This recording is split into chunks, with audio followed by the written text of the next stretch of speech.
hariho abo rero Yezu aho ingabire zo gusabira abarwayi. Ikikubwira ko iyo ngabire ni uko usengera abantu benshi bagakira, ariko nta n'imwe bakira bose, kuko na Yezu nta n'imwe yakiza bose. Murabyumva? Icyo ni ikimenyetso cya mbere.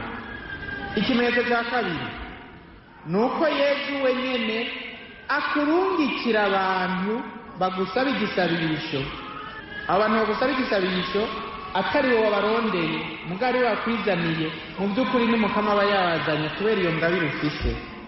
Ikimenyetso cya gatatu cy'uko ufite iyo ngabire ni uko haboneka ibyemezo by'abaganga. Abaganga bakemeza ati uyu muntu yari arwaye iyi ndwara none yarakize. Kumva uwo muntu avuga ngo narakize ntibikwiye byonyine, genda wipimishe uzane ibyemezo. Indwara wari ufite kera tuyibone. Abaganga bari bayizi, bari baragupimye igitigu, baravuga ko urwaye hepatite C utazokira. Genda wipimishe, dusanzwe yarakize dushya tubyemera. Niba wari urwaye sida urafite ibimenyetso by'uko wari uyifise, genda wipimishe. Abaganga urafite ibipimo bagupimye yuko urwaye sida, ubu naho zana ibyemeza ko wakize, umuganga wenyine abyemeze. Niba wari urwaye kanseri genda wipimishe tuyibone. Niba wari urwaye umushishito ipimishe. Ibyo nibyo bimenyetso bizokwemeza wewe ko ufise iyo ngabire yo gusabira abarwayi bagakira. Ntibikwiye ko umuntu wenyine avuga ngo jewe ubu numva narakize, cyangwa ngo wowe uvuge ngo ubu Yezu aragukijije. Ko hariho abavukanyi bacu bavuga gutyo ngo emera ko Yezu agukijije, ngo byemera aragukijije, ngo reka kuba intemera. Oya, ukize urabyumva, nubinyemeze kandi numva ngize imisonga, yize ndabyumva. Mbere umukama kama n'ikimenyetso. Ntibikwiye byonyine ko umuntu yumvira ngo jewe nakize, ngo ko nagize igisabisho wakize, ngo n'abandi ndabagira bagakira nawe ukikira. Oya, nagende yipimisha. Kugira umenye ko ufite iyo ngabire hategezwa kuba ibyemezo by'abaganga. Abaganga bakerekana uwo muntu ingene yari arwaye imbere y'igihe, bakerekana ubu uko iyo ndwara yazimanganye kandi bitavuye ku miti. Murabyumvise? Nibyo bimenyetso bikwereka ko ufite iyo ngabire yo gusabira abarwayi. Ahandi ni waba wagiye hamwe n'uwundi mugasabira umuntu agakira, ntucukira ngo genda afite iyo ngabire. Oya, kuko Yezu yavuze ati abantu babiri cyangwa batatu nibaja hamwe ngo basabe ikintu, icyo bazosaba bazokironka. Nuko abakristo bose barashobora gusabira umuntu arwaye agakira. Kuba ufise ingabire yo gusabira abarwayi bagakira, karizme, byiyerekanira muko abantu baza barungitswe n'umukama, kandi ubasabiye benshi bagakira, kandi hakaboneka n'ibimenyetso by'abaganga bemeza by'ukuri ko iyo ndwara yakize bitavuye ku miti. Murabyumvise? Ubutumwa ni ubw'umukama rero, kandi ubukora akabukora azi neza ko akorera uwo mukama. Uyo ni umutumwa, uwusenga n'umutumwa gusa.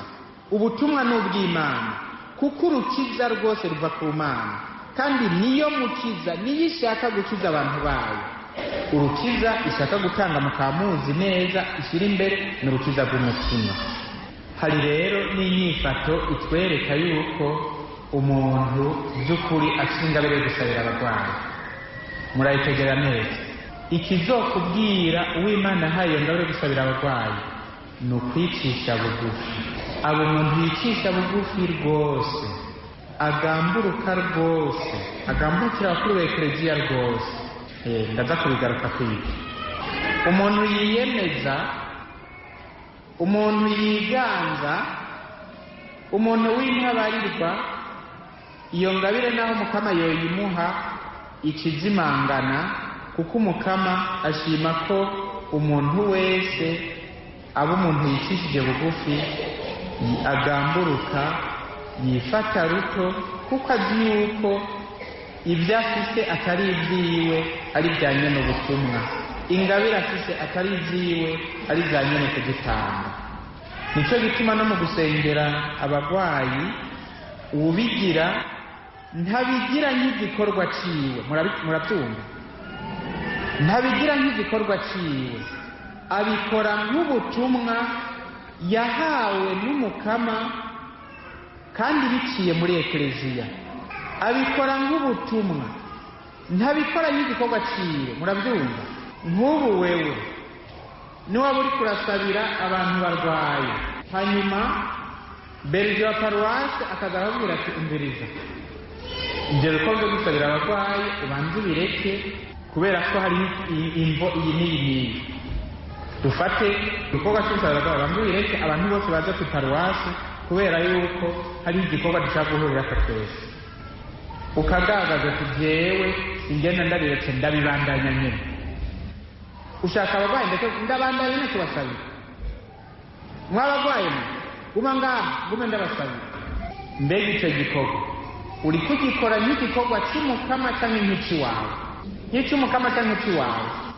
Ni butike y'iwawe urimo, ntushaka ko abakiriya bagenda. Mwabakiriya mwe guma ngaha, guma ngaha. Nicyo gituma ukwicisha bugufi, ukugamburuka ari ikimenyetso cy'ufise ingabire yahawe n'Imana. Kuko iminsi yose ibintu bivuye ku Mana bikora mu kwifata ruto no mu bugamburutsi no mu kwicisha bugufi. Ibisunitswe na Satani nabyo bikora mu gukangata, mu kwiyemeza no mu bugarariji. Ibiva ku Mana bikora mu kwifata ruto, mu kugamburuka no mu kwicisha bugufi. Ibiva kuri Satani birangwa no gukangata, no kwiyemeza no kugarariza. Ingingo ya gatatu, intumbero n'iranguka ry'ubwo butumwa. Mbega igikorwa cyo gusabira abarwayi ngo bakire gifite intumbero iyihe? Mbega muntu usabira abarwayi ngo bakire ugomba gushika kuki? Icyo ugomba gushika ko ni iki?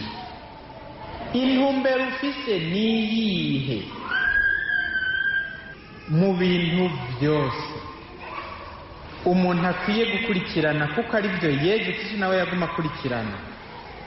Ibintu byose ekleziya ikora mu butumwa bwayo kuva igitangura gushika uyu munsi, ni ukugira ngo abantu bamenye Imana, bashikire ubuzima budahera.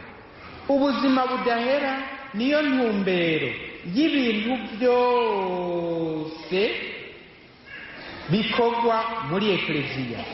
Ibisabisho, inyigisho, amasakaramentu, byose bifite intumbero imwe rudende, kugira ngo abantu baronke ubuzima, kandi ubuzima budahera. Ubuzima budahera nabwo umuntu ashobora kubushikanwa ko nuko akomeye ku mubiri cyangwa nuko arwaye ku mubiri. Igihe Yesu yakiza wa muntu yavutse ari impumyi, mubisoma mu kigabane cy'icenda cy'injiri ya Yohana, abatumwa bamubagira bati, mbe Mukama, uyu muntu niwe yacumuye canke ni ababyeyi biwe? Yabishuye iki? Siwe yacumuye, si n'ababyeyi biwe, mugabo ni ukugira ngo ubunazwa bw'umukama bwiyerekane. Ni ukuvuga uko guhuma k'uyo muntu kwatumye ubunazwa bw'umukama bwiyerekana. Urupfu rwa Lazaro, indwara n'urupfu bya Lazaro byatumye ubunazwa bw'umukama bwiyerekana. Uyu muntu nawe arwaye uyu munsi, wewe ntabyo uzi, jewe ntabyo nzi. Iyo ndwara ishobora kuba ari kugira ngo ubunazwa bw'umukama bwiyerekane. Si jewe rero nshobora guha intumbero ubwo butumwa, jewe ndasenga gusa. Intumbero iminsi yose niyo kugira ngo uyo muntu ashikire ubuzima budahera. Mbega azobushikira biciye mu gukira ku mubiri, cyangwa azobushikira biciye mu kurwara ku mubiri? Umukama ni wabizi. Icyo tuzi ni kimwe, haba mu gusenga dusabira uyo muntu, haba mu kumujyana kwa muganga, intumbero igizwa kuba imwe rudende, k'uyo muntu yoshikira ubuzima budahera. Murabyumvise? K'uyo muntu yoshikira ubuzima budahera, ntabuhushe, ntibanyuranwe. Iyo niyo ntumbero nkuru. Ubwo buzima budahera rero umukama ashobora kubumuha biciye mu kumukiza ku mubiri, akamenya ko umukama ari we mukiza, ubwo buzima budahera bushobora guca kandi mu kurwara mbere agahwera. Mu gihugu cy'Ubuhinde umugabo umwe yari umukoloneli, ibyo nabyiganiwe n'ubuserukirano bwa karismatike yo mu gihugu cy'Ubuhinde. Umukoloneli ararwara cyane, umugore wiwe aca telefona uwo aserukirano bwa karismatike ati nashaka kugusaba musabire cyane umugabo wanje ntapfe. Uwo mukuru wa aserukirano bwa karismatike arakoranya abandi baratangura barasenga. Uko basenga ariko wa muntu aremba, noneho umwe aserukirano bwa karismatike abaza umukama ati mbe mukama, none ko tubona igisabisho cyacu umenga ishyika aho ushaka kutubwira iki? Imana nayo ikibwira abibajije ati uyo muntu musabire gupfa neza. Murabyumva? Musabire gupfa neza ni ukuvuga Imana yafashe ingingo yo kumugotora, none mwe mumugumizaho kubera musabire gupfa neza. Bo bashaka kumusaba ngo akire ku mubiri, mugabo Imana yagize iti musabire gupfa neza. Baca barahindura igisabisho bamusabira gupfa neza. Mukama turagucengurukiye cyane kugira umwiyegereze, kanatsinda niwe wawe. Ubu rero turagusabye Mukama umuronse gupfa neza, kubera ko Imana yababwiye ngo apfe neza. Uwo mukoloneli yari yarishe abantu benshi cyane muri icyo gisagara. Imana rero yashaka ko apfa yigaye, yego baramusabira. Imana yashaka ko agira agatima ko gusaba ikigombe. Erega arakinda, araronka umusaseridoti, baramubaza, umusaseridoti araza aramuha amasakaramentu ya nyuma. Amaze kuyamuha nawe apfa avuze ko asabye ikigongo abantu bose yagiriye. Amaze kuba ko asabye ikigongo abo yagiriye nabi bose, aca arahwera. Hanyuma yambwiye rero uwo baserukira abo muri iyo nivo karismatike ati narabuze ingene ndabibwira umugore wiwe ko twamusabiye ngo apfe, mugabo apfe neza. Ati ndagenda rero ku maziko, uwo mugore nari nzi yuko acanuka ngo mwasabiye umugabo wanje aca arapfa. Mugabo ntanambwira madamu, mu by'ukuri twebwe twarasenze, mugabo Imana yaduhaye ikibona kibereye. Nyamugore ati koko Imana yabahaye ikibona kibereye nishemeje. Murabyumva? Imana yahaye uwo muntu gushengera kuko ibona yuko hamwe yogaruka muri ubwo buzima agakira ku mubiri yobandanya agandagura abantu. Noneho ko abandanya agandagura abantu si biga ko asubiza inomero akagodoka. Ubuzima budahera niyo ntumbero y'igisabisho cyo gusabira abarwayi. Igihe cyose musabira abarwayi ntimubyibagire, nicyo dukurikirana. Kandi ntidushobora kumenya ko ubwo buzima budahera Imana izobuha uwo muntu biciye muri iyo ndwara cyangwa biciye mu gukira ku mubiri. Twebwe turasenga gusa, ariko hariho ikintu kimwe Imana ishaka kubohora umuntu iminsi yose. Umuntu yatunduye ku mutima, Imana ntishaka ko umuntu agumana intumbi. Umuntu yasegeshwe afise agahinda, Imana nta nemwe ishaka ko umuntu agumana agahinda. Ntimubyitiranye rero ibyo byo ku mutima n'iby'umubiri. Murabyumva? Icya kabiri, umuntu wese aboshwe na Shetani, Imana ishaka kumubohora. Murabyumva? Umuntu wese arimo amashetani, Imana ishaka kumubohora. Umuntu ubonye umuntu arimo amashetani umenye iminsi yose atagutekeranye ko Imana ishaka kubohora. Ariko abasabira abarimo amashetani nashaka kubabwira ibintu bihambaye mubishyire ku muzirikanye. Muriko muratega amatwi ibintu ndabwira abantu basabira abantu barimo amashetani mubishyire ku muzirikanye. Icya mbere nuko ugusengera umuntu arimo amashetani bitihutirwa na rimwe. Murabyumva neza? Gusengera umuntu arimo amashetani ntibyihutirwa na rimwe. Kubera iki bitihutirwa? Kuko amashetani yirukana akagaruka. Mu njiri ya Luka 11:11 Yesu yatubwiye ati iyo Shetani yitera soni igiye mu muntu iragenda ikayerera mu bunoge irondera aho yoruhukira, ihabuze igaca ivuga ngo ngiye kwisubira muri ya nzu yanje nahoramo, ngo igaca igaruka igasanga ya nzu isikuye neza, igaca igenda ikazana ibishetani indwi biyirusha ububi bikinjira muri wa muntu, maze bya wa muntu bigaca byunyuka gusumba uko byari bimeze bwa mbere. none niyo wasabiwe akamashetani akagenda, mugabo haja yandi menshi yasumbye ububi. kubera iki? kubera ko amashetani agaruka nuko kugira ngo shetani ive mu muntu ntibe ikigaruka, bisaba ko uyo muntu aba yahindukiriye Yezu kandi adasubira mu byo yahoramo. yahora ari imborerwa agaheba kuboreka, yahora ari umusambanyi agaheba gusambana, yahora ari umusuma agaheba ubusuma, yahora ari umubesha agaheba kubesha, yahora ari umwicanyi agaheba kwicana, yahora ari umuntu w'inzigo akavavanwa n'inzigo. none imbere yo gusengera uwo muntu ngo iyo shetani imuvemo, ibyo bintu wabikuyeho? iyo nzigo yo wayimukijije? ubusambanyi waba umukijije? ubusuma waba umukijije? uheze umusengere ngo shetani imuvemwo, ave ngaho ajandajanda, atagenda mu nzira acahita ariya. niyaba ari umugabo afite abagore batatu ahitana n'aba bandi abibandanye, uyo muntu naho yoba agwaye amashetani, menya neza ugusabira umuntu agwaye amashetani ntibyihutirwa na rimwe. icyihutirwa ni giki? ni uguhinduka. icyihutirwa iminsi yose ni uguhinduka. icyihutirwa iminsi yose ni uguhinduka. mwabyumvise? icyo nicyo cyama cyihutirwa. nako gusabira umuntu ari mu amashetani ntibyihutirwa na rimwe, kuko naho wabyihutira ntacyo ushikako. uguhinduka nibyo byihutirwa.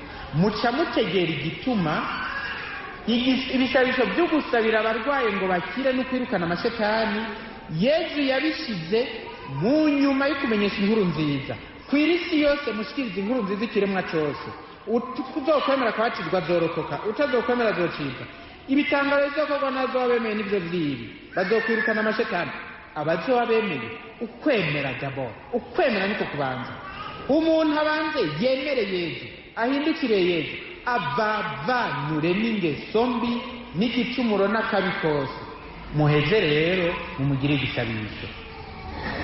atemeye kuvavanura n'ibyo bintu, uzoca umwanya wawe. narumvise abo ngo baza bumva mu ijoro babazaniye umuntu ngo wasenge, kaza ngo bakuzanira umuntu mu ijoro ngo amashetani yekaramo kubagura. abo bantu bagomba kubazanira umuntu mu ijoro ngo musengere, babwire nabo bamusengere iwawe. murabyumva? kirazira ko babazaniye umuntu mu gicugu ngo byuka musengere umuntu amashetani aramurembeje. usengere amashetani kibuki. uyo muntu yemeye guhinduka. mbese shetani idashobora gutera umuntu atuguriye ibyanzo. ibyanzo yuguruye urabizi. shetani ntishobora gutera umuntu atuguriye icyanzo, kuko umuntu wese abagiye mu misa muri iyi minsi mwarumvise ko shetani yabwiye Imana ko yubakiye uruhome Yobu, ngo Yobu niyaba kubaha ngo si uko wamwubakiye uruhome atana kimwe gikakaza ibyiwe, kuko umwana w'Imana wese Imana yamwubakiye uruhome rwo kumukingira. imaze kumwakira uruhome rwo kumukingira, nta shetani ishobora kwinjira iwe atari we yuguruye icyanzo. icyanzo nacyo cyugururwa n'iki? ni ugukora ibicumuro bigoye. ukora ibicumuro bigoye uba uri kurugurira ijambo shetani, irinjira nta na resepase yiriko irasaba kuko haruguruye. none uyo muntu ari mu mashetani ko bamukuzaniye ngo umusengere, ibyanzo yuguruye urabizi. mbere wasengera amashetani akagenda, erega aragenda akamurorera ku irembo. avuye aho mu nzu wacu ngo rero byitwigiye, amurorera ku irembo. burya hariho abantu b'amashetani ntungaha mu isengero bahazi. mugira ishetani ntibyinjira ngaha, bibaye imbere hari imbere y'isengero. uwo muntu afite ibyanzo akaza agasenga ngaha ukabona nta na kimwe. ishetani biri hariya byamurorere atashe ngo mugenzi twitaye. ugusengera abantu bagwaye amashetani ntibyihutirwa na rimwe. icyihutirwa ni uguhinduka. murabyumva? ni uguhinduka. nicyo gituma abo bazanira abantu mu ijoro ngo babasabire bakababyura mukarara ku ijoro bukeye ntimujye no ku bikorwa. Ibyo bintu mubihagarike. Abo bantu bajyane aho bavuga inkuru nziza, bajyane aho basamiriza inkuru nziza. Abanza ahinduke, amaze guhinduka mbere ntimuzokenera no kumugirira ibisabisho, kuko umuntu amaze guhindukira Yezu Kristo inkuru nziza ikamushika, ubushetani bwose buhereye ku burikiri buca butangura kuba burahava. Uko umuntu ahindukirira Yezu akiyegurira Yezu niko ububasha shetani yari mufise ko ibutakaza, hanyuma akirega. Icyo ni cya mbere mwoshyira ku mutima, icyo muracumvise. Icya kabiri mwoshyira ku mutima nuko umuntu agwaye amashetani atarirega ku musaserdoti ntashobora kubohoka by'ukuri. Atarirega ku musaserdoti ntashobora kubohoka by'ukuri. Shetani mugumana k'ububasha gushika agiye ku musaserdoti akirega, kandi akirega ibicumuro byose yakoze, ataca ahinyitse, ataca abeshemwe, atavuze ngo narisha akagomba kandi yishe umuntu, atavuga ngo nararenze ibarabara rya gatandatu agomba kuvuga ibwirizwa rya gatandatu, narenze ku rya gatandatu, atavuga ngo naribye akantu kandi yamenye inzu agasiga yagandaguye n'abantu. Bitomore neza wa muntu we niwe ugomba kubohoka, handi ho shetani kugumana k'ububasha. Umuntu wese ari mu mashetani ntashobora kubohoka atagiye kuronka isakaramentu ry'ikigongwe. Isakaramentu ry'ikigongwe risumbya ububasha kwirukana shetani. Mbere n'ibyo bita muri ekleziya ubukanga shetani, l'exorcisme, ntibinganye ububasha n'isakaramentu ry'ikigongwe. Isakaramentu ry'ikigongwe ribohora umutima wa muntu gusumba ububasha bita exorcisme muri ekleziya, ni ukuvuga ubukanga shetani. Kuko umuntu yemeye igicumuro cyiwe akakigaya akakirega n'umutima ugororotse, ububasha bwose shetani yari mufise ko buca bumuva. Shetani ntawe bashobora kumugiraho. Icya gatatu mwomenya mwebwe musabira abamashetani nuko umuntu yahora agwaye amashetani hariho ingendo n'ingiro abwizwa kugira inyuma y'icyo gisabisho, urugamba rwo kugumana inema yeza. Inema yeza murumva icyo ari cyo? Murumva icyo ari cyo inema yeza? Dufate basi ubweranga, kuguma mu bweranga. Icyo muracyumva? Mu Giswahili inema yeza bayita iki? Ndabizi uko bayita, mbere benshi bamwe nabyo bayita mu Giswahili. Inema murazi icyo ari cyo? Yeza rivuye mu ijambo kwera, ni ukuvuga inema ityorora. Murabyumva? Umuntu afite inema yeza ni uwamana umutima utyorora. Uwo muntu nawe yakize amashetani abwiza kwamana umutima utyorora iminsi yose mu kwirinda ibicumuro bigoye. Ari nabyo Yezu yabwiye ikimuga yakize ati genda rero ntubugicumura woye gushikirwa n'akabi karuta. Kuko umuntu yavuyemo amashetani asubiye mu bicumuro amererwa nabi kuruta uko yari ameze bwa mbere. Ngibyo ibyo mwashyira ku mutima abantu bahora basabira abantu barwaye amashetani. None ubwo butumwa mwo burangura gute? Ubutumwa burangurwa gute? Niyo ngingo ngira ntempereza ko, hanyuma abafite ibibazo baraza kubibaza. Ngomba kubabwira he ubwo butumwa ingene burangurwa naho burangurirwa. Ubwa mbere ingene burangurwa, umuntu wese aje ngo mumugire igisabisho, hariho ibintu bitanu abwirizwa kugira kandi urabimusaba akabikora. Ibyo bitanu nabyo ni ibihe? Icya mbere ni uguhakana ikibi na sekibi. Guhakana ikibi na sekibi n'ibikorwa bibi, kandi akabivuga, jewe naka ndahakanye iki kibi nahora nkora, ndahakanye shetani yo sekibi yabinkoresheje, ndahakanye n'ibikorwa bibi byayo byose. Iminsi yose muri ekleziya uwo bagomba guha amasakaramentu, cyane cyane isakaramentu ry'ibatisimu n'isakaramentu ry'ikonfirmasiyo, abanza guhakana shetani. Murabyumva? Urahakanye shetani, ndayihakanye.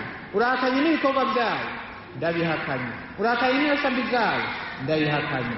utabigize ntushobora guhabwa ibatisimu cyangwa konfirmasiyo. Uwo nawe agomba ko mumugira igisabisho kugira ngo akire ku mutima, abanza guhakana Shetani n'ibikorwa byayo n'inyoshambi zayo, agahakana ikibi yahora akora, akemeza ko icyo kiba gihakanye na sekibi n'ibikorwa bibi. Icya kabiri ni ikigongwe.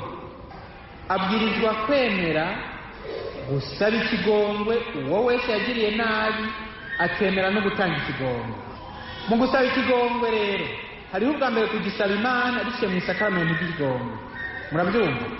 Hakaba no kugisaba abandi bantu yagiriye nabi. Ikigongwe, gusaba ikigongwe mu isakaramentu ry'ikigongwe, agasaba Imana ikigongwe ku bubisha bwose n'ibibi byose yakoze, hanyuma akemera no gusaba ikigongwe abo yagiriye nabi, agaca yemera nawe kugirira ikigongwe bamugiriye nabi. Ingingo ya kabiri murayumvise. Ikigongwe asaba Imana mu isakaramentu ry'ikigongwe, akongera akaza gusaba ikigongwe abagiriye nabi, akongera kandi akagirira ikigongwe bamugiriye nabi. Atemeye gukora ibyo, ntimwirirwe muraca umwanya ngo muragira igisabisho. Ubwa gatatu, uyo muntu abwirizwa gufata ingingo y'ubuzima bushasha n'ingendo nshasha. Gufata ingingo yuko kuva ubu agiye gutanga ubuzima bushasha no kugira ingendo nshasha. Wahora wiba, uremeye guheba kuyiba, atagira nka ya mpyisi yaza kuyirega, Patiri akayiregesha. Impyisi yari yaramaze intamiza kubwira Patiri ngo we Patiri, jewe vraiment intama z'abandi narazimaze, none narinje kwirega. Patiri atangura kuyihamanura, turabona muvukanyi, si byiza kurya intama z'abandi, urarya utwawe. Mu gihe Patiri ngo akirika aravuga ibyo, intama zica imbere y'isengero zitangura kwabira. Yamvuze ngo Patiri, utagize ningo ayo majambo yawe ndayahera, ntumva ko zinsize. Nta ngingo iyo mpyisi yari yafashe, sije no hahera aho iyo mpyisi. Umugani ntuva ku mpyisi uva ku muntu.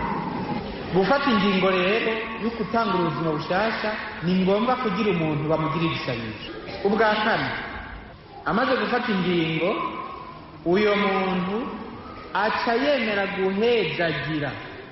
guhezagira abantu bose bamugiriye nabi, kandi akabivuga ati naka yankoreye ibi ndamuhezagiye ku izina rya Yesu. Umukama namuhezagire, nanjye ndamuhezagiye, naroranirwe mu biwe no mu byiwe. Guhezagira. Atemeye guhezagira ngo jewe ndamurekure, mugabo ibyo kumuhezagira ntabyo ngira, nagume mu byo yahoramo, nagume uko yaraye. Uwo nta kamaro ko kumusabira. Ubwa gatanu, kwiyegurira Yezu na Bikira Mariya. Ni ukuvuga ko abwira Yezu ko amwihaye, yiyeguriye ubukuru bwiwe, atawundi mwami ashaka atari we. Umwami wanje ni wewe Yezu, nzogusenga iminsi yose, untabare ngukorere neza, urupfu ruze rusange nkiri umwana wawe. Birumvikana aha navuze gufata ingingo, hari icyo ntavuze. Afite ibigirwamana yemera kubiheba, afite ibigirwamana yemera kubiheba, akabivako n'ibindi bintu byose yoba yariboheye. Ubu ufite ibyo yibye yemera kubisubiza, ibyo yibye yemera kubisubiza. Ntushobora kuvuga kugira ngo ujye kuvuga ngo jewe naribye, ujye gusaba ikigongo waribye, mugabo intebe wicarako ariyo wibye ntuyisubize, ntibishoboka. Cyangwa inzu ubamo ariyo wanyanganije uwundi ntuyimusubize, ntibishoboka. Kwiyegurira ubukuru bwa Yezu n'ububyeyi bwa Bikira Mariya. Umaze gusengerwa akabohoka, abwiza guca rero yiyegurira ubukuru bwa Yezu, akishyira no mu minwe ya Bikira Mariya, akavuga igisabisho cyo kubishikanaho kugira ngo bamwe bamukingiye. Ngibyo ibintu bitanu umuntu ategereza kugira uwo musabira, byo mwamufasha gushikako. Ariko murumva, imbere yo kumusabira haba habanje kumwumviriza kugira ngo mutohoze neza. Kirazira gutangura igisabisho mutabanje gutohoza neza iby'uyo muntu, kuko ashobora kuza ukabona umuntu ariko aratukugura ukuboko, agaca ngo n'amashetani ntakundi, mugaca muyaduka, Shetani hoshi, Shetani genda, Shetani genda, Shetani hoshi. Mugabo uyo muntu arikata ukuboko arikata ukuguru yigwariye impanda mukazorara ko musenga iyo shetani ntizopfa igiye kuko ntayihari iyo uri kurirukana ikintu kitahari uzoguma kuko ntagihari cyane ashobora kuba ari umuntu yifitiye izindi ndwara z'uko ashaka ko abantu baguma bamushishitira kuko hariho abimereye ashaka ko abantu baguma bakuyakuya bari iruhande yiwe bagira ngo barababaye bakamwiyegeka bagasenga nawe akabegamira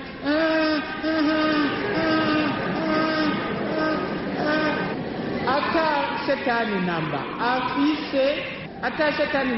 afise ari utwo yigira gusa kugira ngo mugume mumuhegekeye mushishitira mukura aha mushyira hariya mukura hariya mushyira hariya. Ibyo bintu utabanje gutohoza ubibwirwa n'iki ubimenya gute? Aha niho muca mutegera ingene igikorwa cyo gufasha no gusabira abagwayi n'igikorwa kigoye rwose, ni igikorwa kigoye rwose. Mbewe utanguye gusenga usengera iki kwemeza ko ari amashitani? Hari umuntu ashaka kwigira nk'uri mu amashitani atani shetani namba iri muri mugabo kigira nk'ubwo amashitani. Ibintu byose no gutohoza. Umuntu umwe ndamufashe arimo amashitani, uyo muntu aturaje kwijoro ivyo yagira omenga arimo amashitani, ku buryo umunsi umwe ari umuntu yasinze urugo kandi ari umwigeme, arasimba arurira urugo arurira giriyaje asimbira hirya ariruka, baramwirukako bamufatira ahantu kure amaze kujyana kilometero kugira yo amashetani aramwomoye kandi aho ni mwijoro. Baramugarukana uwo muntu ndamwumviriza turatohoza ibintu kabona umenga uwo muntu ibintu byose yigira nk'ubwo amashetani, mugabo nkabona ko harimo akantu kurondera ko abantu baguma hafi yiwe. Nzana umusaraba ndamushyirako, muraduturiye. Aho rero ntari kararaba yabonye ko ari umusaraba mfise, ndahindura nkura wa musaraba mfata ikirato ciwe aho nyene nashize hariho nshura muraduturiye ikirato ciwe. Iyo mfata gwanje hoho bari kugira ngo icapatiri kiraheza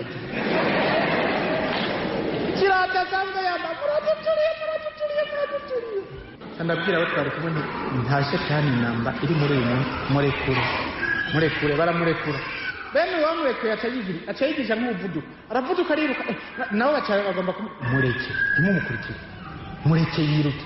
Ngo none ntiyaruha arahagarara, aravuduka ariruka, ageze nk'ariya arahindutse abona nta n'umwe amukurikira,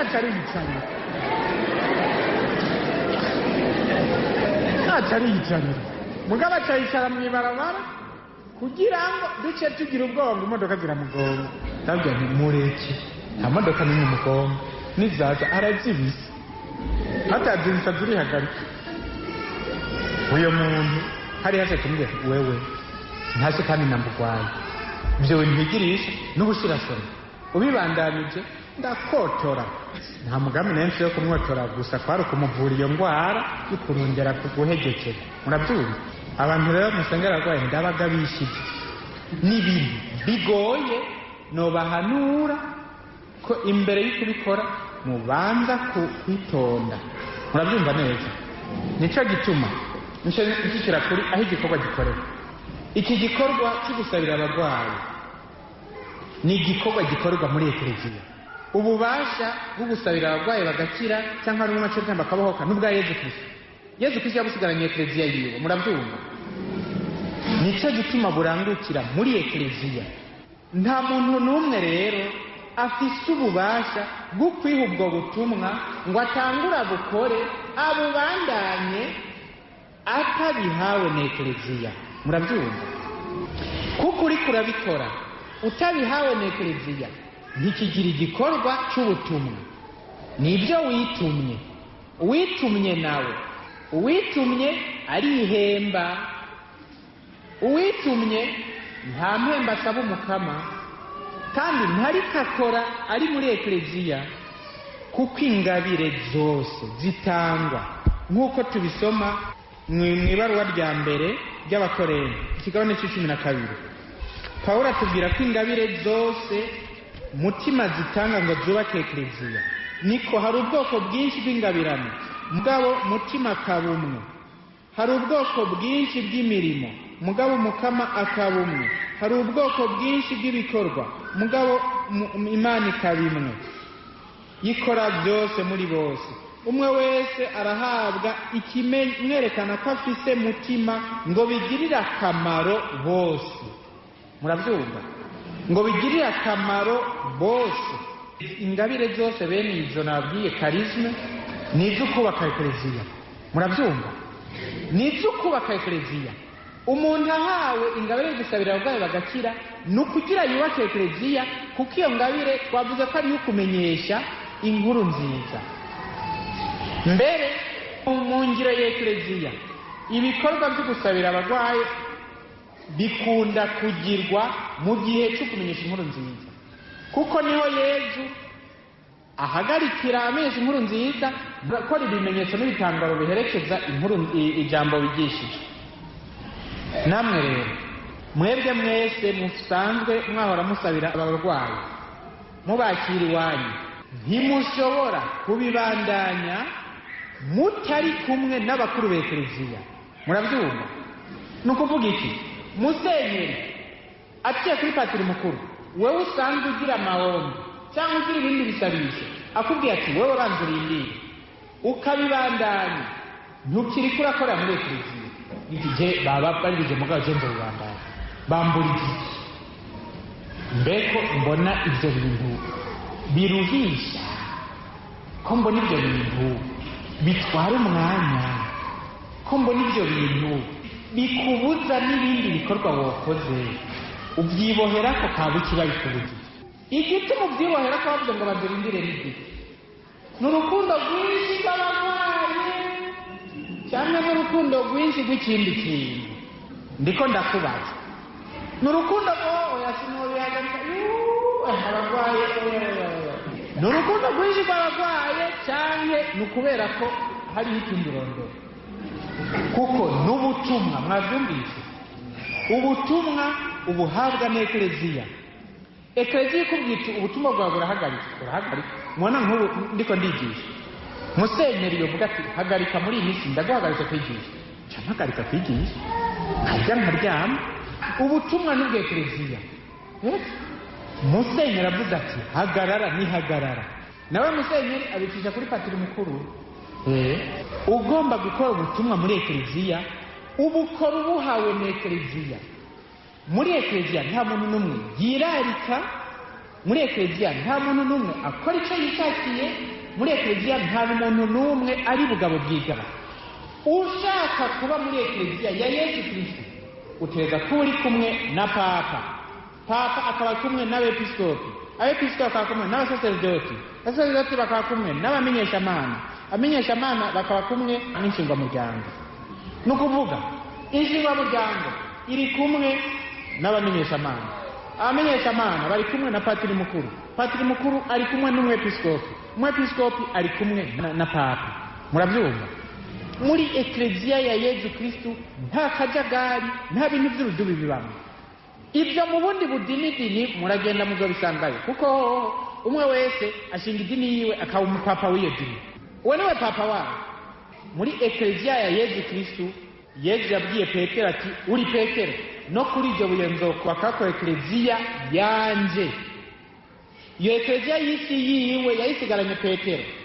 Petero ayisigarana rimwe, Lina yisigarana Kleto, Kleto yisigarana Clemente, Clemente yisigarana Sixto, Sixto nawe Corneli, Corneli nawe Laurenti, Laurenti nawe Crisogoni, Crisogoni nawe Yohana, Yohana nawe Cosima, Cosima nawe Damiani, gushika no kuri Papa Benedicto wa 16 agira uw'amajana 265. Iyo ni ekleziya yagenewe bose kandi iva ku batumwa. Nta n'umwe yikorera ibyo yishakiye muri ekleziya. Nk'ubu wewe uri muri ekleziya ya Yesu Kristo, urafite ikigufatanya n'umwe muri bajya 12 jewe ndi muri ekleziya ububasha bw'ubusaserdoti mfise ndabukura kuri umwe muri bajya 12 ko je natiwe na Musenyeri Simon Ntamwana nawe yatiwe na Cardinal Bernardo Ganza. Bernardo Gantini nawe yatiwe na Papa Paulo gatandatu nawe yatiwe na Papa Pio XII nawe yatiwe na Papa Pio XI nawe yatiwe na Papa Pio X nawe yatiwe na Papa Pio X nawe yatiwe na Papa Leo XIII gushika kuri Petero gashobora kwasa ububasha bwanyatiwe nubwo natiwe n'uwatiwe n'umwe muri ya 12 ariko uwushatse gukora ibintu byiwe ntaba kiri muri iyo ntumbero y'ubumwe bw'Ekleziya Yezu Kristo. Yezu mu kubwira Petero ngo ragira intama zanje n'ibyo yashatse kuvuga ragira intama zanje ntawidombora ntawirarika ntawigira bugabo bwigaba ntawuzana urudubi ntawuzana akajagara. Ekleziya ya Yezu Kristo ikorera mu bumwe no mu rutonde rutegekanijwe. Murabyumva? Nimwaba mugomba rero gukora igikorwa cyo gusabira abarwayi, gisabe patiri mukuru jewe ndashaka gufasha abarwayi muri iki gikorwa, none nyereka aho nobikora. Ndumva ko Mukama abinsaba, birashoboka ko wumva ko Mukama bigusaba. Ikikubwira ko bigusaba ni nuko ugirira impuhwe cyane abantu barwaye, nuko ugirira impuhwe nyinshi n'ikigongo. Umuntu arwaye kumva yuko umutima wawe utunguye, ugaca utangura no kumusabira. Mbere hari habo abazokira wabasabiye utanabibabwiye. Harabiyumvira ngo usabiye urwaye akira kuko umushize kw'ibiganza, sibyo? Harabiyumvira ngo usabiye urwaye akira kuko yamubwiye ngo ubu rero witegure niko ndagusabira, sibyo? Ufise ingabe yo gusabira urwaye uramusabira atana kimwe azi kandi agakira. Murabyumva? Ntibikenewe kurunga ikitangazo rero ngo bantu mwese mukeneye amahombi kuyakwanga. Ntibikenewe, ndazi ibyo ndiko ndabivuga gutyo mbwa ndazi ko atarunga ikitangazo muri mwe. Ndabizi neza nta n'umwe yabirungitse, ubona abantu bacu. Urashaka gusabira umuntu mbere atanabizi agakira ibyo ufite ngabiro, ni nabyo mbere bizobikwereka. Uyu munsi rero bantu mwese musabira abarwayi, kirazira ko mukora ikintu na kimwe mutari mu bumwe bwa Ekleziya ya Yezu Kristo, utari kumwe na Papa n'abepiskopi n'abasaserdoti n'abamenyeshamana bashinzwe kubashyigikira mu nshingwamuryango n'iki, ugakora widombora cyangwa uri wenyene. Aho ntiwoba ukiri kurakora muri Ekleziya ya Yezu Kristo. Urukiza ni urwa Yezu Kristo, ubutumwa bwo gusabira rwayo ni ubwa Yezu Kristo. Arabushinga bamwe mu bashatsi akabahera n'ingabire, mugabo burangurirwa muri Ekleziya ya Yezu Kristo. Murabyumvise? Burangurirwa muri Ekleziya ya Yezu Kristo. Nk'ubabwiye bati muri iyi minsi banza mureke, murareka nyene kandi ntimusabura ngo baratubuje gukora ubutumwa, ni butike winjiza nk'amahera. Abo bantu barwaye baje iwawe babwira uti patiri mukuru yavuze ngo twe turahagarika, gendiwe mu mubwire, barumvika kwa patiri mukuru. Murabyumva? Araba amashetani yananiranye rungika kwa Musenyeri, amashetani yose niwayirukana, niwabifitiye ububasha. Agashetani kose kuko niwaserukira Yesu. Icyo mubwirizwa gukora mukibwirwa n'abakuru ba Ekleziya, kuko utanguye gukora ibintu naho byoba byiza ukabikora utari muri Ekleziya, ni iby'ukuri nta mpera y'ijuru bigucira. Kugira ngo uronke impera y'ijuru ni uko ukora ibintu ubikorera muri Ekleziya kandi ugomba kubahiriza ubutumwa bwa Ekleziya ya Yezu Kristo. Niyo nyene ubutumwa, niyo Yezu Kristo yabushinze igaheza ikabutuma bamwe mu bana bawe. Muri Ekleziya ntawirarika, ntawidombora, ntawugira akajagari, kuko ni imwe ikorera mu bumwe.